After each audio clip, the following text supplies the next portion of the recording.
Halo sahabat keluarga Indonesia, kembali bersama kami di Pas Asik Podcast @Komnas Anak Seru dan Asik bersama saya Steve Christoph dari Lingkaran Indonesia Peduli. Siang hari ini saya ditemani oleh rekan saya lagi, silakan. Ya, halo, selamat siang. Ketemu lagi dengan saya, Karsi. Terima kasih Mbak Karsi. Sesuai rangkaian podcast kita sebelumnya ya, jadi memang kami mengupas satu program pelatihan pengelolaan keluarga. Kalau di podcast berikutnya kita udah bahas sesi 1, kita masuk di sesi 2 nih, karena memang ada 4 sesi ya Mbak Karsi ya. Nah jadi semakin menarik ya, bahwasanya keluarga itu perlu dilatih. Ada skill-skill tertentu yang ternyata bisa melengkapi pengasuhan sebuah keluarga gitu kira-kira Mbak ya.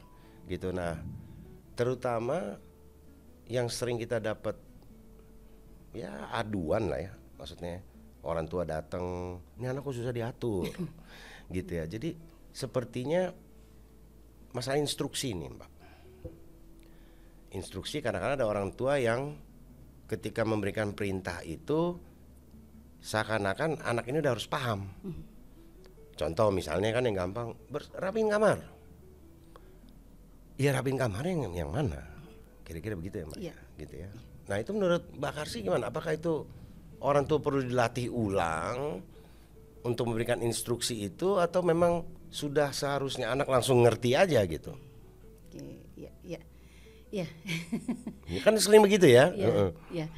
Iya, jadi gini, kan sebenarnya mengelola keluarga itu ilmu manajemen ya, Ya, secara umum oke, itu kayak manajemen gitu, ya. manajemen. Bagaimana mengkoordinir setiap orang yang ada di dalamnya supaya teratur dalam tanda kutip gitu. Oke. Teratur di sini berarti kan apa sih sebenarnya yang menjadi value-nya keluarga? Apa sebenarnya yang menjadi aturan-aturan di dalam keluarga itu? Nah, kalau kita mengharapkan orang-orang yang ada di dalamnya ini bisa terarah gitu ya, bisa sesuai tujuan, bisa sesuai harapan, tentu dong harapan ini harus dikomunikasikan. Ya. Nah, harus dikomunikasikan, harus diomongin gitu ya. Oke. Termasuk karena orang tua akan mengelola anak, berarti kan termasuk di dalamnya perilaku-perilaku yang diharapkan muncul dari anak itu juga harus dibicarakan. Oh iya, ada Harus harapan orang tua disampaikan, nih ya.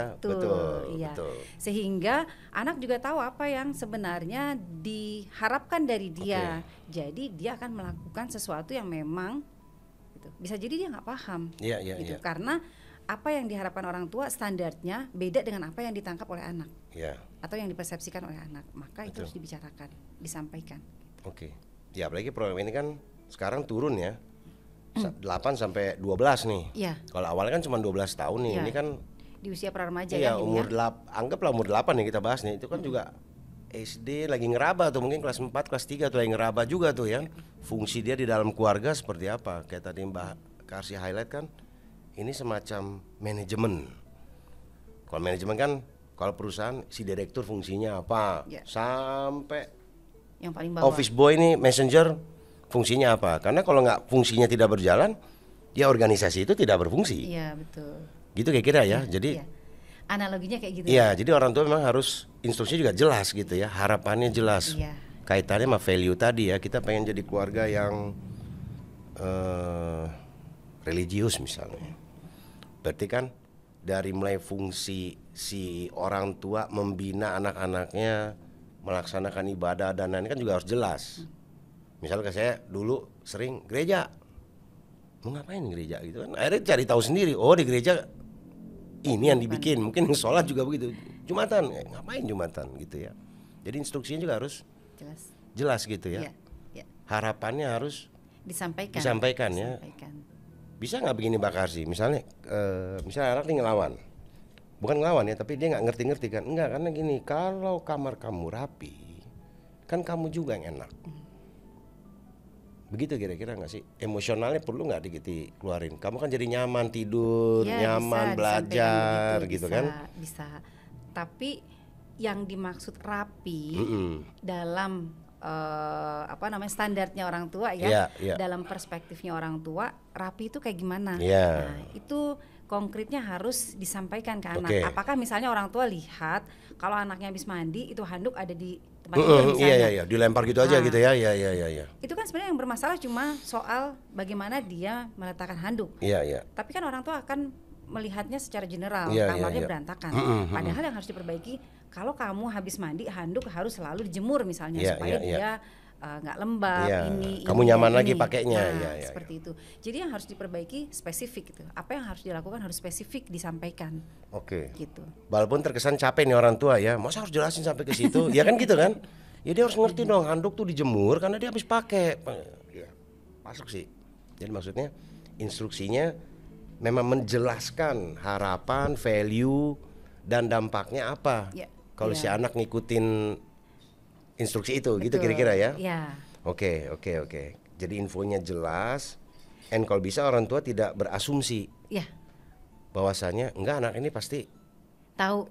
Pasti dia udah paham Iya, gitu. ngerti. Ya, kan Gitu. kadang-kadang orang tua merasa gini. Kan harusnya dia paham dengan kebiasaan-kebiasaan orang tua. Ya, kebiasaan yang mana yang diharapkan dipahami gitu. Iya, betul. Karena kan tadi jangan-jangan standar kerapihan orang tua berbeda dengan apa yang dimaksud rapi Oh iya, oleh betul. anak. Gitu. Saya ingat nih, saya sendiri nih, saya di rumah nih. Jadi kalau ibu saya itu kan ada rak sepatu. Iya. Jadi kalau datang, kalau baru pulang, sepatu yang baru dipakai jangan you taruh di rak sepatu. Betul, karena kotor. Iya, taruh dulu di samping. Nah, saya kan main blek-blek aja gitu. Lu kan udah rapi. Saya udah taruh di rak sepatu, gitu ya. Standarnya juga harus dijelasin karena kemungkinan kotor dan lain-lain. Oke. Gitu. Oke, jadi orang tua tidak berasumsi, tapi orang tua harus cenderung mampu saat ini menjelaskan. Menyampaikan Ya. secara spesifik apa Ya, yang ya, harus ya, dilakukan. ya.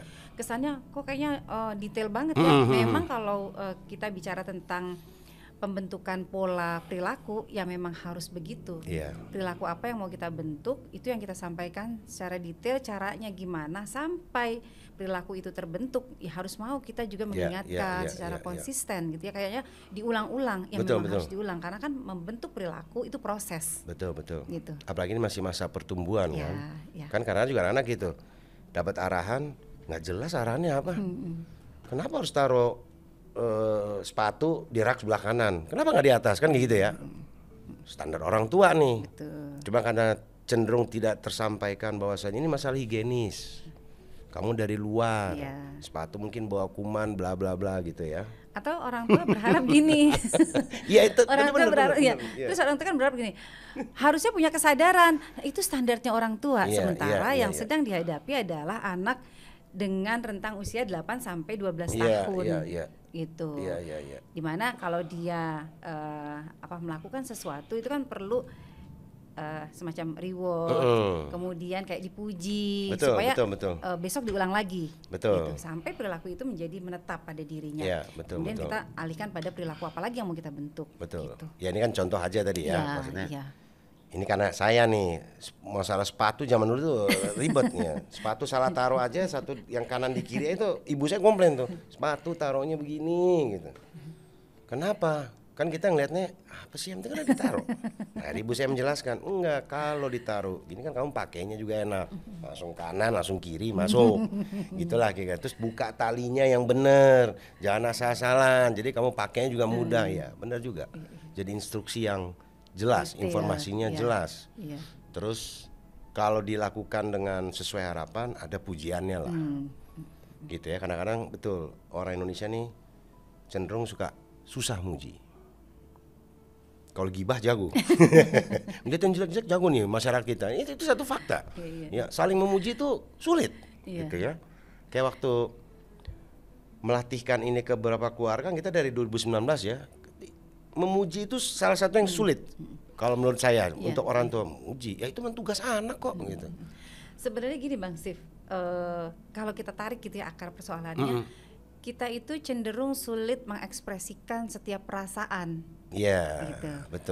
betul. Jadi kalau misalnya kan kita bahagia ya dengan perubahan positif pada anak, tapi kita nggak bisa mengekspresikan dengan bebas. Iya. Sehingga yang harusnya mungkin dalam hati kecilnya mau memuji, tapi tadi karena tidak terbiasa. Iya, itu dia budaya. Ya. Apalagi sekarang, ntar anak-anak ini mikirnya lebay banget nih mama. Iya kan gitu ya. Oh anak kan gitu kira-kira ya. Betul. Terus kemudian ini juga yang saya perhatiin. Orang tua juga perlu ada konsistensi di situ ya. Konsisten ya, maksudnya tidak capek-capek dia mengulang instruksi itu, instruksi. Walaupun sudah dilakukan dengan baik, tetap ada pengulangan di situ, gitu ya. Sampai kapan? Sampai betul-betul terbentuk, ya, sampai betul-betul sesuai harapan. Gitu. Itu kayak begini Bang Steve, kan kalau karena saya mengajar gitu ya, kalau kita mengajar, menyampaikan materi, ada mahasiswa yang paham, ada mahasiswa yang tidak paham. Maka kepada yang belum paham ya harus dijelaskan. Sampai kapan? Sampai dia paham. Gitu. Walaupun agak kesel gitu ya. Ya karena memang kebutuhannya berbeda kan setiap orang. Gitu. Ya walaupun ini nggak ngerti-ngerti gitu ya kan. Jangan-jangan gini, kan saya sudah menjelaskan dengan cara yang menurut saya sangat mudah dipahami. Itu perspektif saya. Gitu. Padahal tadi ya setiap orang punya kebutuhan berbeda. Nah, anak juga demikian gitu. Jadi ketidaksejalanan ini lebih kepada orang tua dengan cara pandangnya bahwa anak udah paham aturan, anak udah harus ngerti, anak tahu kondisi rumah itu harus rapi, sekali dikasih tahu harus selalu dijalankan. Itu perspektifnya orang tua sebagai orang dewasa yang sudah matang usianya, sudah paham tentang kewajiban dan tanggung jawab, pengalaman hidupnya juga udah ada, juga sudah banyak. Gitu. Sementara anak-anak ini kan tadi ya perilaku itu sedang dibentuk. Masih kosong dia. Tanda kutip ya, masih kosong, dia masih lagi mencari gitu kan. Mana sih setelan yang pas gitu ya.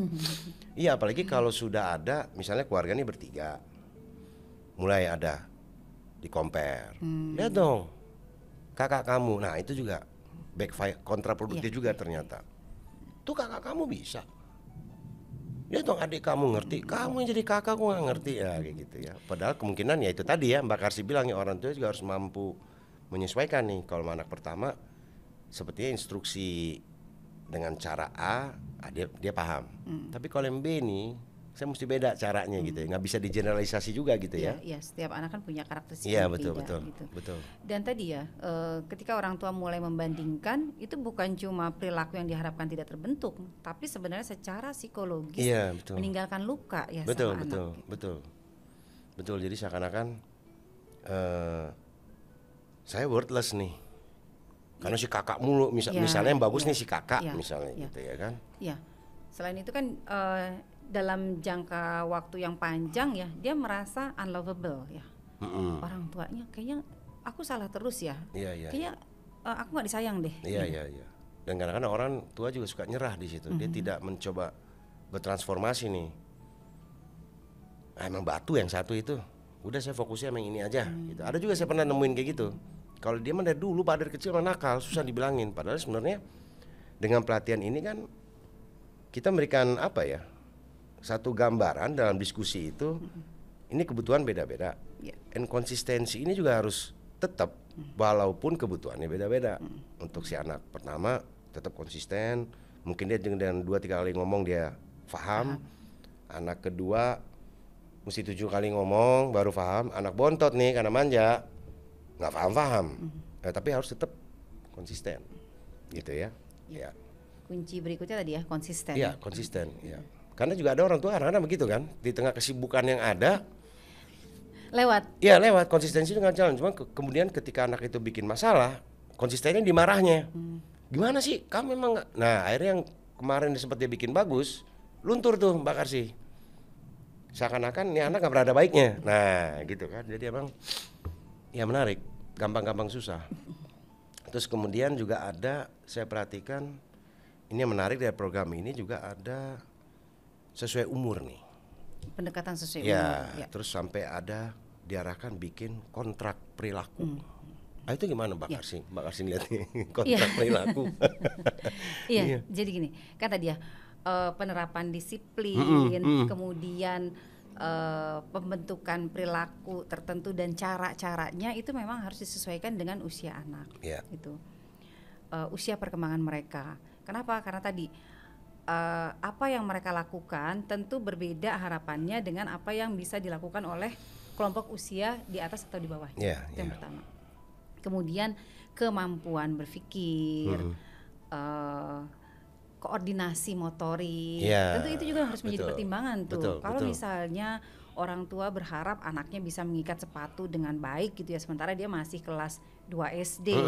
Nah tentu ini perlu pertimbangan karena keterampilan motorik halusnya itu belum sempurna. Ya, betul, gitu. betul. Nulis aja masih berantakan, Betul, gitu kan. betul. Dan yang jadi problem pada anak-anak usia kelas rendah ini nulis sambung tadi yang dipaksakan. Iya, betul. Padahal sebenarnya ada tahapan yang belum dilalui mungkin di fase-fase sebelumnya. Jadi memang perlu sekali mempertimbangkan usia perkembangan anak itu.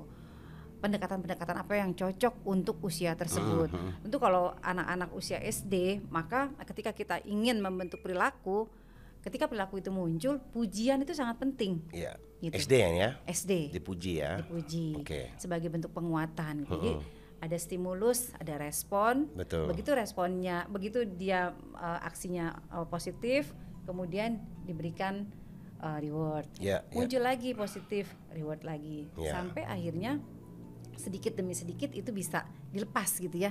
Dengan sendirinya perilaku ini terbentuk gitu. Pada kelompok-kelompok usia yang lebih besar tentu dong berbeda. Tadi kalau misalnya kita mau menerapkan kedisiplinan pada anak SMP gitu ya, kelas 7 katakan ini udah usia 12 tahun berarti 12 13. Tentu dengan diskusi yang masuk logika mereka itu juga bisa dilakukan. Betul, gitu. Artinya kalau mereka harus tadi Bang Steve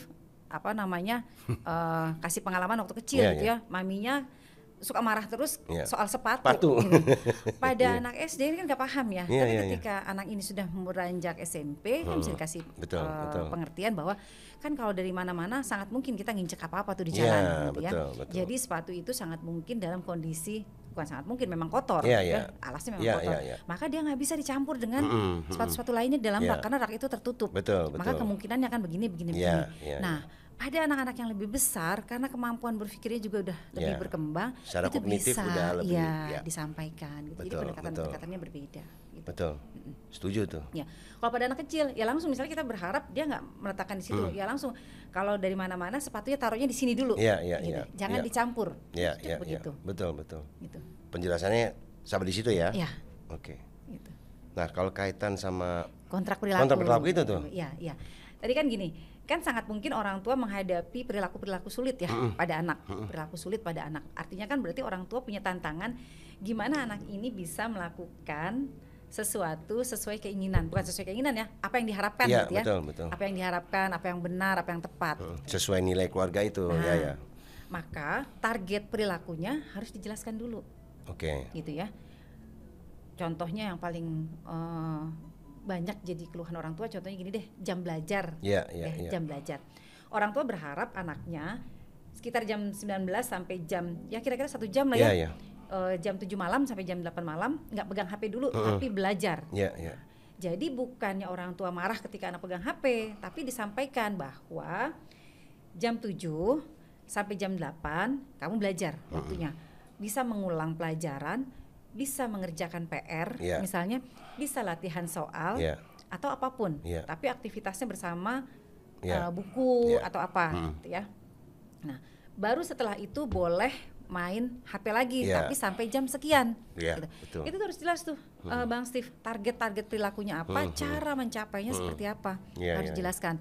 Ada kesepakatan pada anak, misal supaya kamu fokus belajarnya gini ya, jadi karena jam 7 sampai jam 8 kamu harus belajar, seringkali jadi kedistrak sama HP. Gimana kalau HP-nya disimpan dulu?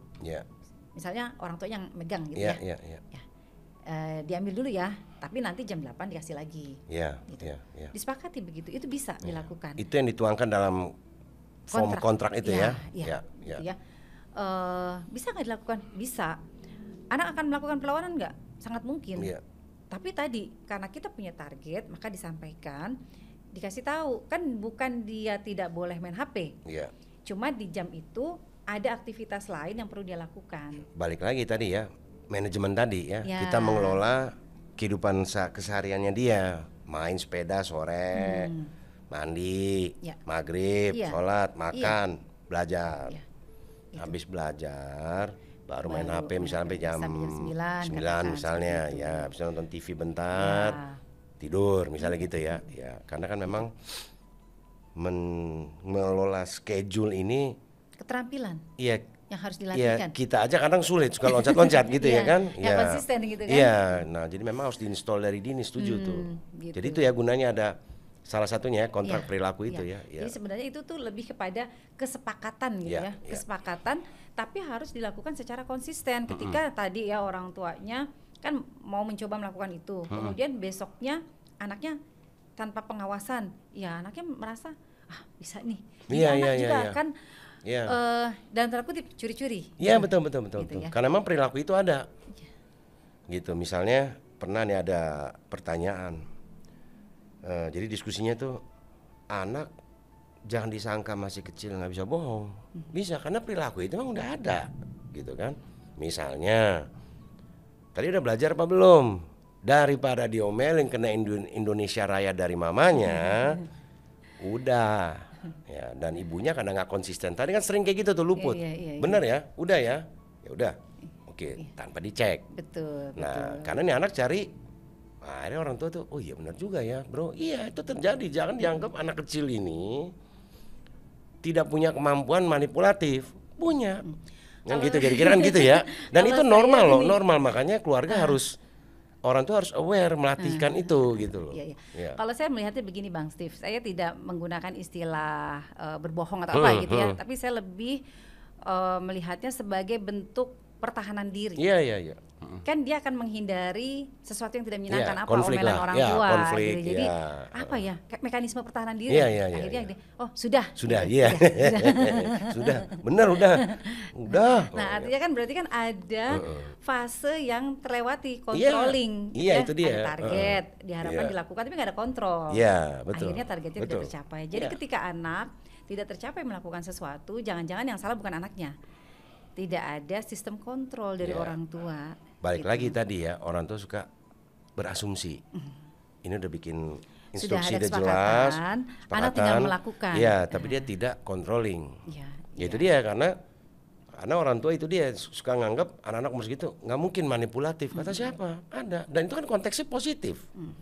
Positif juga, maksudnya itu hal yang lumrah, itu terjadi gitu. Ya tadi nyambung Mbak Karsi bilang, defense mechanism dia, aduh daripada diomelin, daripada gue disuruh chores, kan sepakatannya chores misalnya, ini lewat 1 minggu, ada 2 kali kamu nggak belajar, hari Minggu kamu chores, ruang tamu, kan jadilah tuh keluar ya, oke, sepakat. Tapi paling nggak gini ya, saya kalau waktu itu highlightnya ke orang tua, tapi ini jangan jadi semacam sesuatu yang baku sehingga perlu dihukum atau Betul, tidak. iya. Ini hanya untuk men-track perilaku sebenarnya antara anak Anda dengan Anda sendiri. Betul, iya. Saya setuju dengan Mbak Karsi tadi bilang, kadang-kadang luputnya di orang tua juga, controllingnya nggak ada. Iya. Udah ya, sepakat ya, udah orang tua sibuk dengan aktivitas dia gitu ya kan, gitu. Nggak salah juga nih orang tua, cuman memang butuh effort memang. Iya. Ya, manajemen keluarga ini memang effort sekali gitu ya. Kalau kemarin itu sama Ibu Fat itu pernah ngobrol, misalnya anaknya 5 gimana Bu? Iya tanggung jawab dia, mau tidak mau.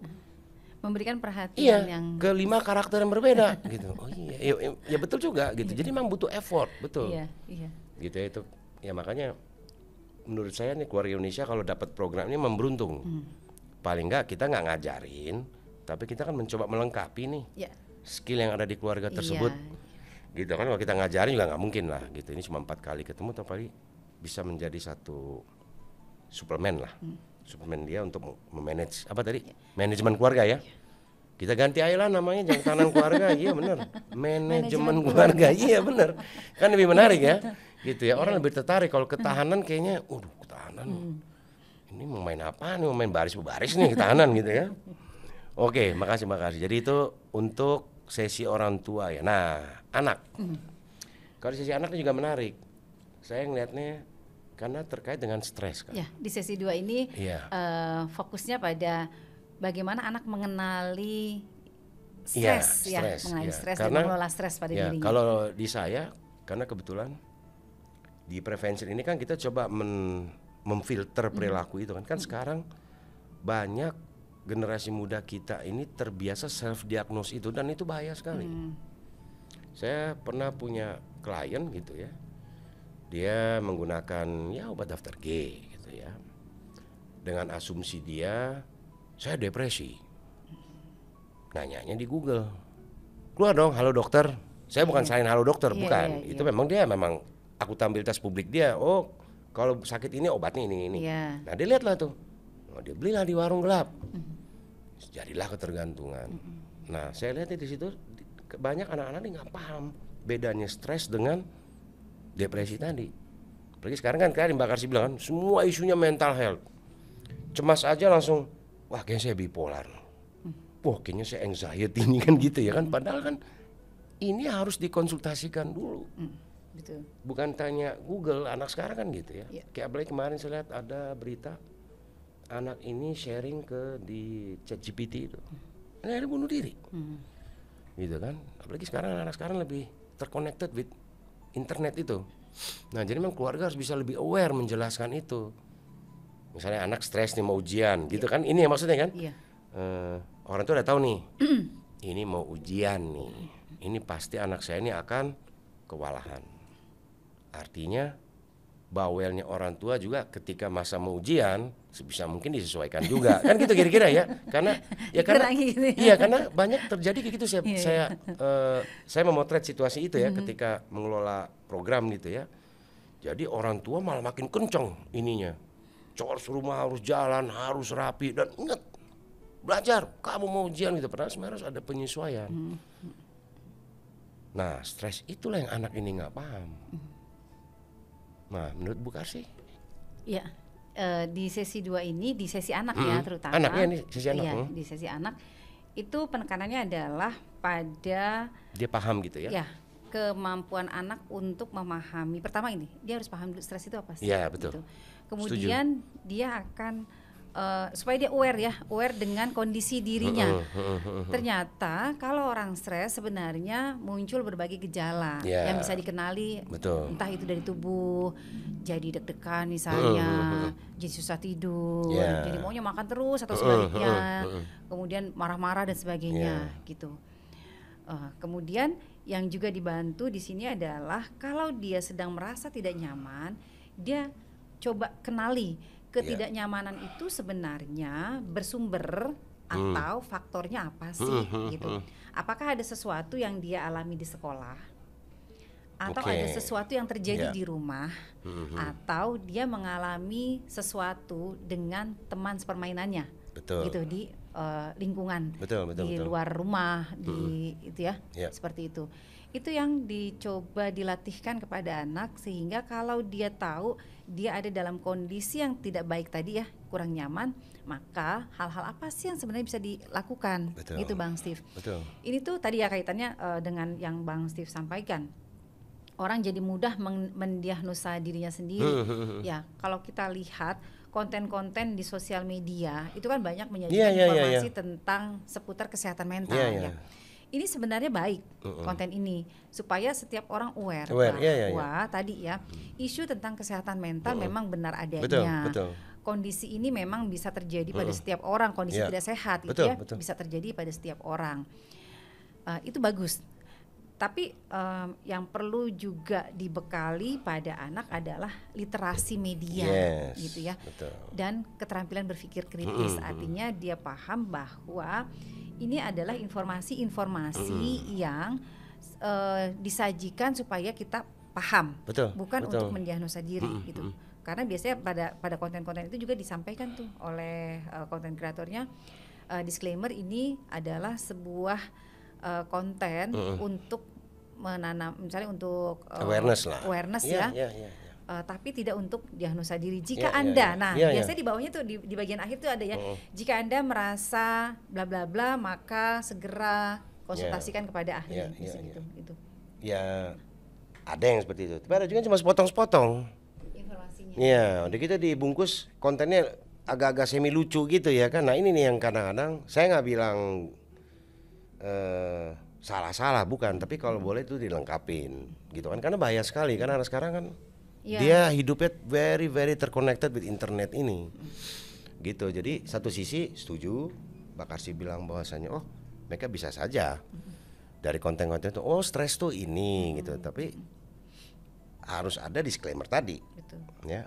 Kalau ada, ini ada loh, misalnya di let's say di UNJ, peer counseling for free misalnya, hubungin. Nah, misalnya gitu kan. Jadi lengkap.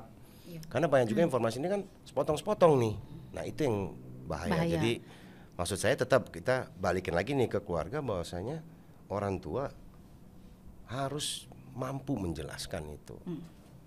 Iya, tadi kalau pulang ujian stres gitu kan. Kan kadang-kadang cuma ditanya, bisa nggak? Bisa gitu kan. Udah. Tapi sebisa mungkin orang juga boleh dong mengeksplor itu. Oke, itu gimana rasanya? Deg-degan nggak? Iya, deg-degan mah. Kok bisa deg-degan? Iya. Soalnya susah. Nah, gini. Oke, misalnya gitu kan. Itu kan mengurai emosionalnya dia juga. Oke. Gitu ya. Bagaimana menghandle itu? Iya. Gitu kan? Jadi tadi ya, pertama memang anak harus mengenali dulu apa sih situasi-situasi yang membuat dia tidak nyaman. Ini kan juga sebenarnya antisipasi untuk kemungkinan hal besar terjadi di kemudian hari. Betul. Karena tidak terdeteksi atau karena diabaikan dan orang tua juga tidak memahami, semakin menumpuk. Iya. Gitu. Iya, betul. Jadi dia paham stres ini satu sisi sebenarnya baik.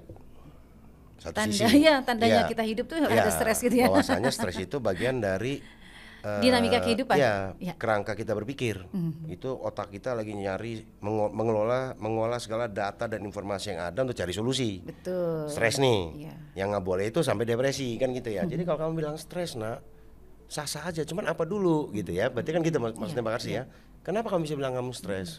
Iya, ketika ngerjain ini mau masuk ruangan aja mah perut sakit. Nah, itu stres.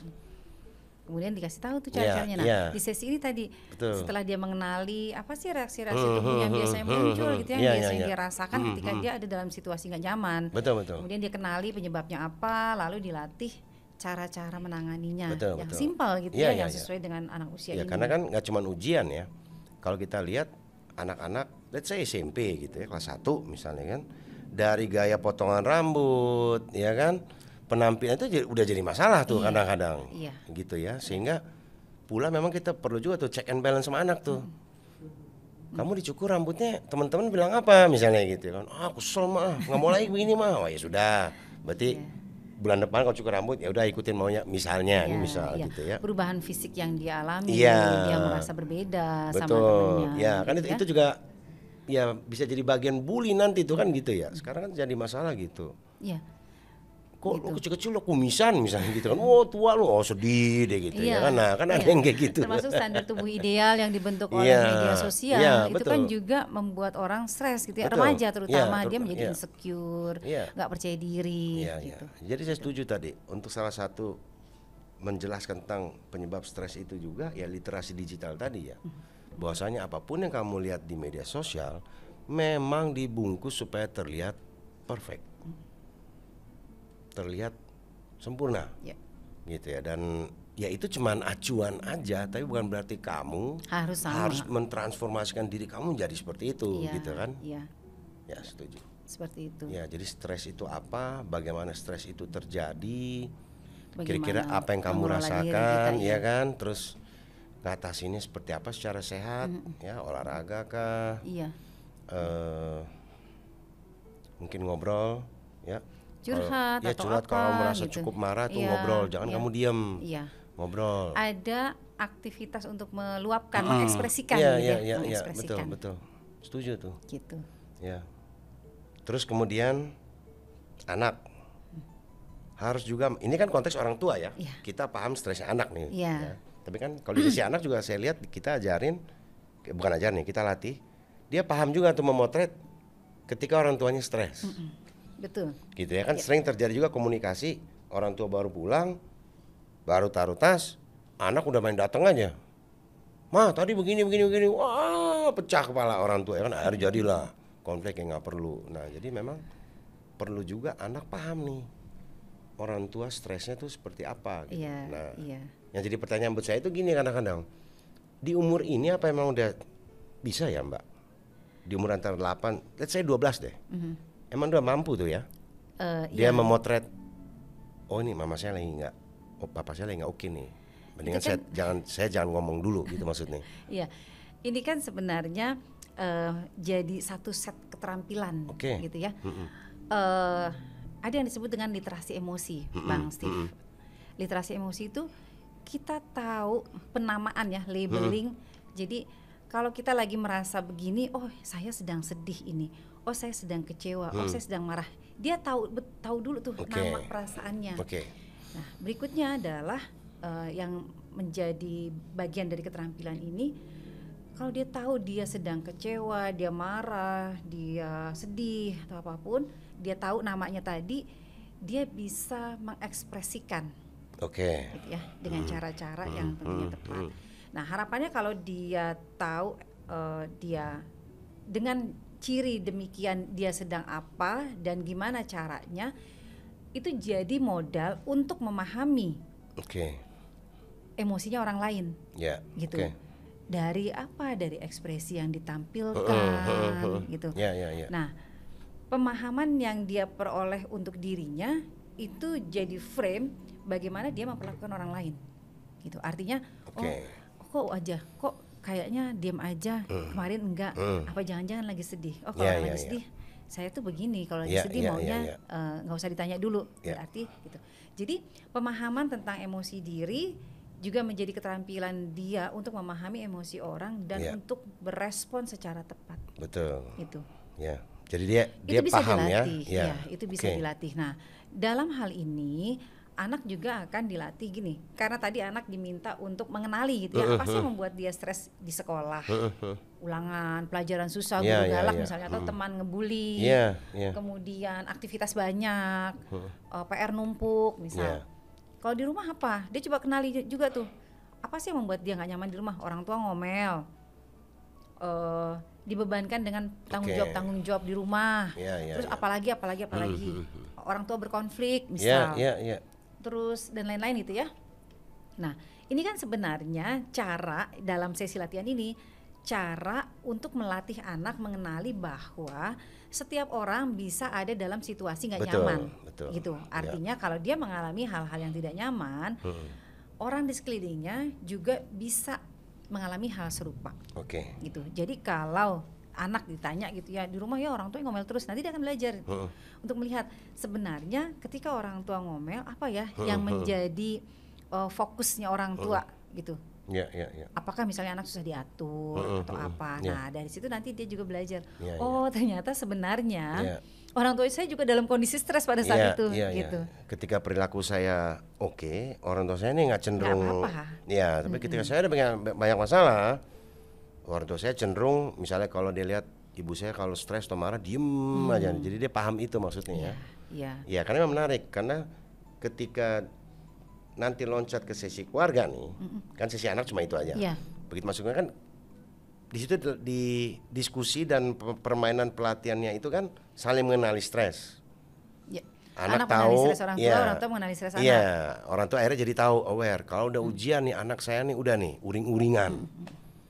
Uring-uringan kenapa? Karena ada yang dia tidak sanggup, dia komprehend pelajaran itu dia nggak sanggup, sehingga ada butuhlah saya mendampingi belajar, gitu kan. Ada orang tua, tapi saya nggak ngerti bro, pelajaran sekarang.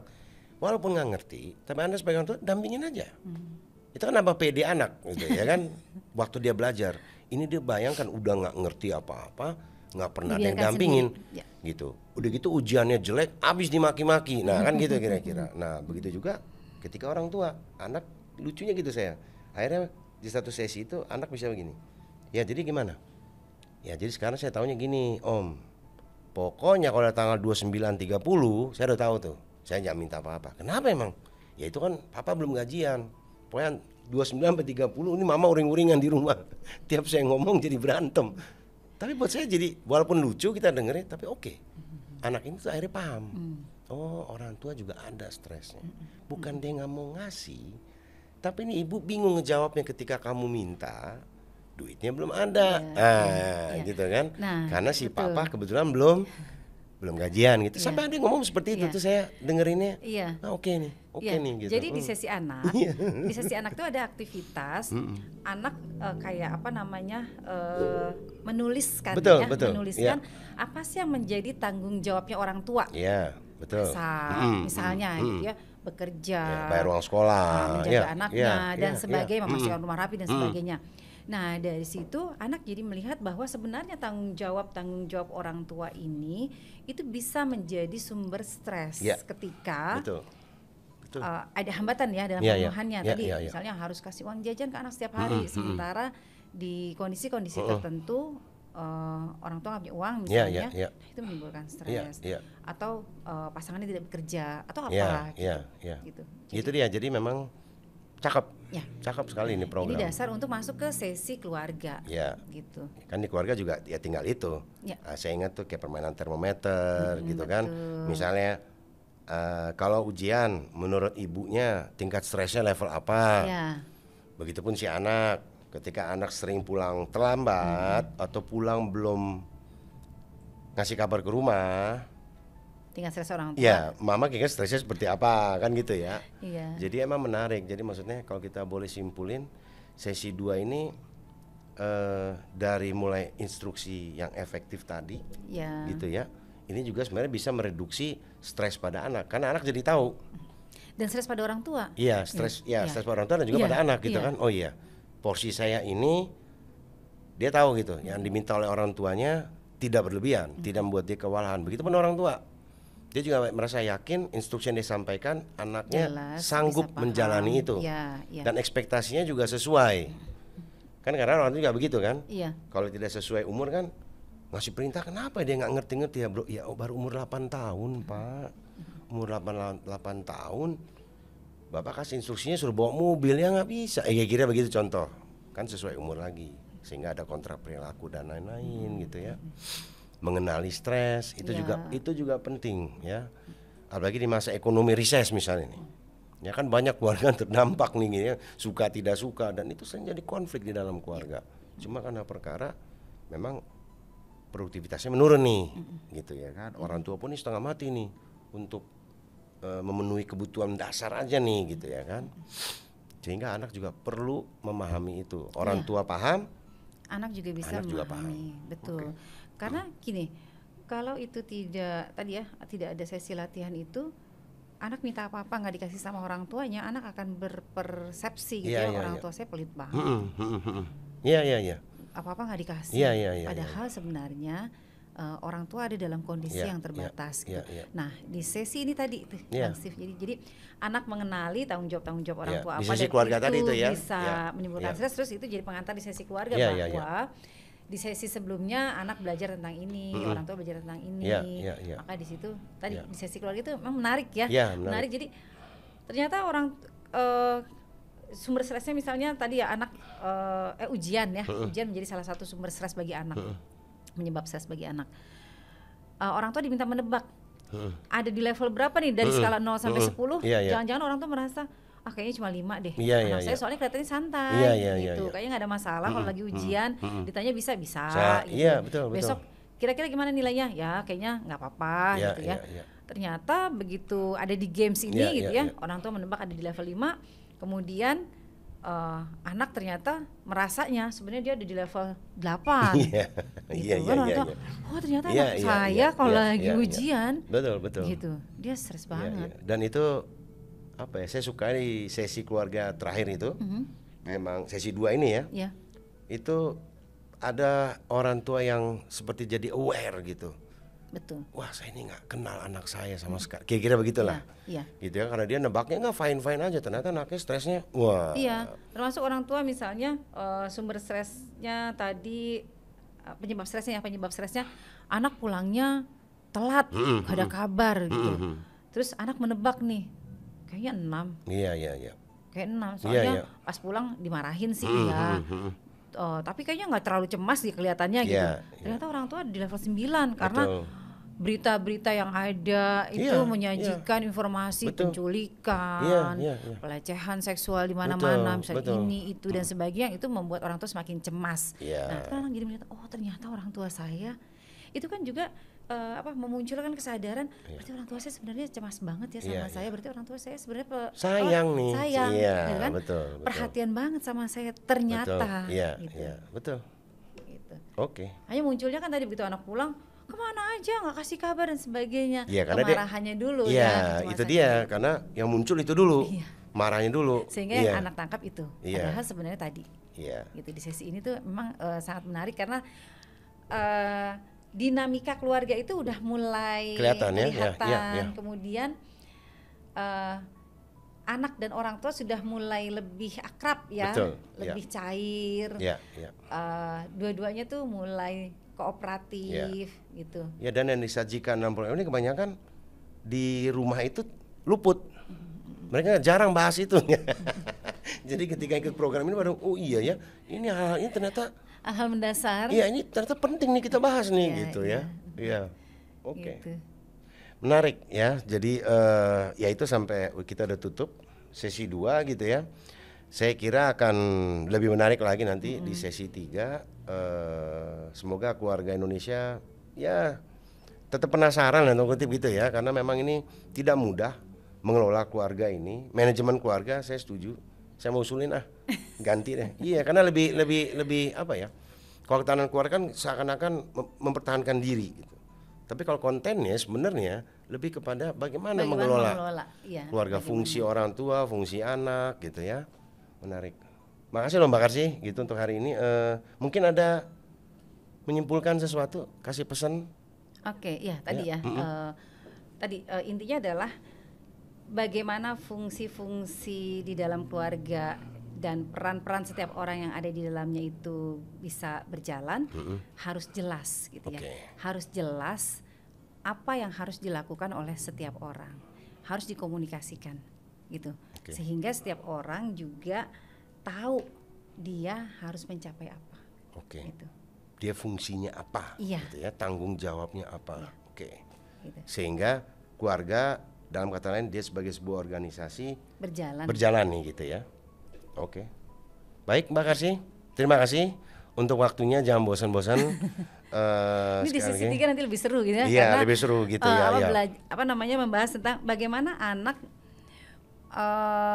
belajar mengatasi tekanan teman sebaya. Betul, ya, gitu ya. Mengatasi tekanan. Ya memang konteksnya daripada pencegahan kan itu ya. Maksudnya kalau BNN selalu mengajarkan say no to drugs, program ini konkretnya nih, ya bagaimana menyatakan tidak itu. Ya, bagaimana menyatakan tidak. Jadi ada ajakan-ajakan yang beresiko gitu ya. Betul. Jadi sekali lagi terima kasih Mbak Karsy untuk waktunya.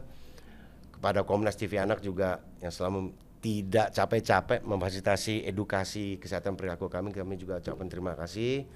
Dan kepada sahabat keluarga Indonesia, semoga diskusi kita ini bisa melengkapi, menambah gitu ya kemampuan manajerial keluarga Anda mengelola anak ya, memberikan instruksi yang efektif ya, saling memahami stres itu juga ternyata penting banget gitu ya, sehingga keluarga bisa lebih berfungsi secara lebih ideal harmonis. Lebih harmonis lebih berfungsi lebih harmonis. Jadi baik, terima kasih ya, dan sampai jumpa.